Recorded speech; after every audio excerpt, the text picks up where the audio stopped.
अली के पास सिर्फ 500 रुपए थे और उसे जल्दी अपने गांव जाना था, और मगर इस वक्त कोई बस या गाड़ी नहीं मिल रही थी।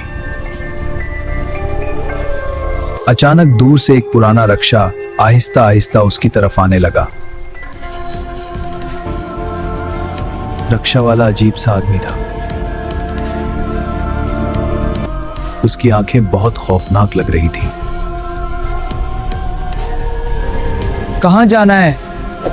जो तुम्हें ले जाने का कहा गया है। 500 रुपए लगेंगे, अभी ले चलता हूं। रक्षा शहर से निकलकर जंगल की तरफ जाने लगा और रास्ता सुनसान था और जंगल का अंधेरा बढ़ता जा रहा था। अली को अजीब सा खौफ महसूस होने लगा। ये रास्ता गांव को जाता है। हाँ, बस थोड़ा सा आगे। मगर रक्षा वाला बिल्कुल खामोश था। अचानक रक्षा जंगल के बीच रुक गया। यहां क्यों रुके हैं?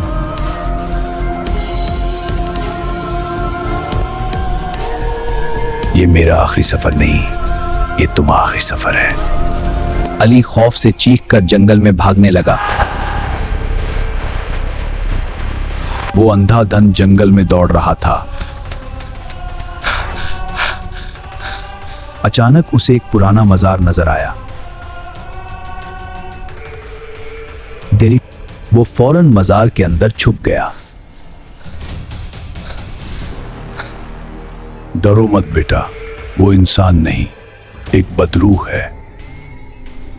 ये तावीज रखो, सुबह होने तक यहां से बाहर मत जाना। रात भर जंगल में अजीब आवाजें आती रहीं। दर्द, कभी रक्षे की चरचराहट सुनाई देती है। अली पूरी रात डरता रहा।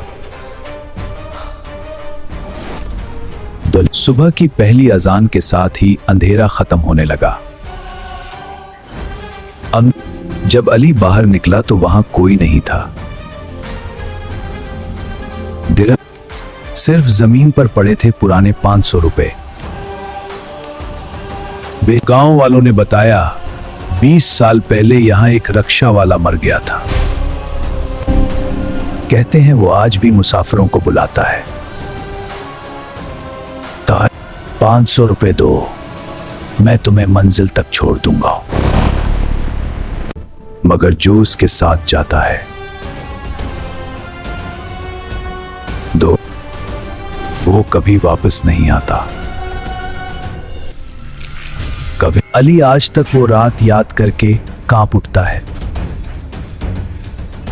तो और कहते हैं तो वो रक्षा आज भी रात को निकलता है। डर 500 रुपए दो,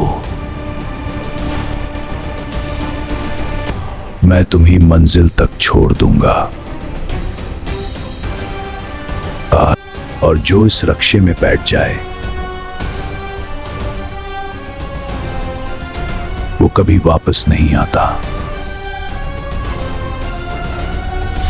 एक रात अली अपने घर के बाहर बैठा था।